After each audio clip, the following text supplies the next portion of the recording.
రాహుల్ గాంధీ గారు అశోక్ నగర్కి వచ్చి చెప్పింది మేము క్యాలెండర్ ఇస్తామని చెప్పింది ఈ క్యాలెండర్ గురించా? ఇది మేనిఫెస్టోలో పెట్టారు. ఈ మేనిఫెస్టోలో ఉన్న డేట్లు ఈ డేట్లు సరిపోవట్లేవు. మీరు చెప్పింది ఇక్కడ చేసింది సరిపోవట్లేవు. ఇది దీనికోసమా మేము ఇన్ని రోజులు మీరు మమ్మల్ని వాడుకున్నది? దీనికోసమా రాహుల్ గాంధీ అశోక్ నగర్కి వచ్చింది? దీనికోసమా మీ కాంగ్రెస్ వాళ్ళు మొత్తం మా వెంబడి తిరిగింది? మేము సపోర్ట్ చేసినాం, మీకు మేము ఇస్తామని చెప్పిర్రు. సరే ఆశపడి మీరు ఇస్తారు కదా అని చేసినాము.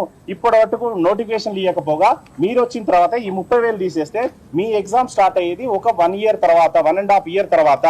అంటే మీరు 1 year లో 2 లక్షలు ఇస్తానంటారు, 1.5 year తర్వాత మీరు స్టార్ట్ అవుతుంది. 5 సంవత్సరాల్లో కూడా 2 లక్షలు ఇచ్చే పరిస్థితి లేదు. వచ్చే సంవత్సరంలో కూడా ఈ క్యాలెండర్ ప్రకారం చూస్తే దేంట్లో కూడా 30,000 నిండే పరిస్థితి లేదు.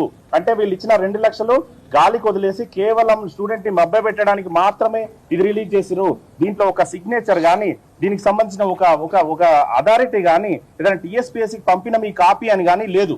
కేవలం ఇది దాంట్లో ఉన్నది దీంట్లో కాపీ చేసి ఇచ్చారు. దీనికోసం ప్రతిరోజు మాకు ప్రెస్ మీట్లు పెట్టడము, ప్రతిరోజు చర్చలు జరుగుతున్నాయని చెప్పము, ప్రతిరోజు హై లెవెల్ కమిటీ చేసినామని చెప్తున్నారు.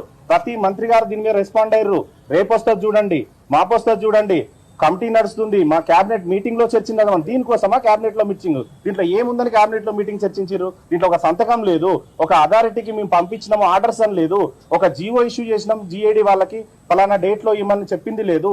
ఏది లేకుండా ఉట్టి వైట్ పేపర్ ఇచ్చి ఇది క్యాలెండర్ ప్రకటించి ఎంత నిరుద్యోగులను మోసం చేస్తుందో ఈ గవర్నమెంట్ మొత్తం ప్రజలందరూ ఆలోచించాలి.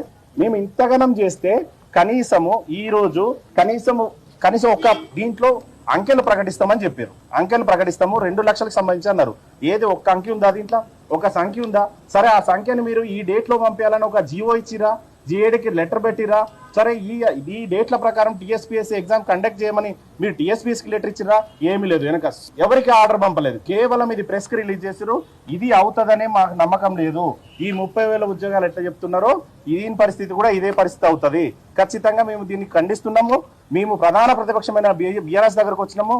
వాళ్ళతో కలిసి మేము ఖచ్చితంగా మీ వాళ్ళు చెప్పిన 2 లక్షల ఉద్యోగాలకి పోరాటం చేస్తాము. ఆ పోరాటానికి ఖచ్చితంగా బీఆర్ఎస్ మద్దతు ఇవ్వాలని మనం హరీష్ రావు అని కోరుకుంటున్నాం.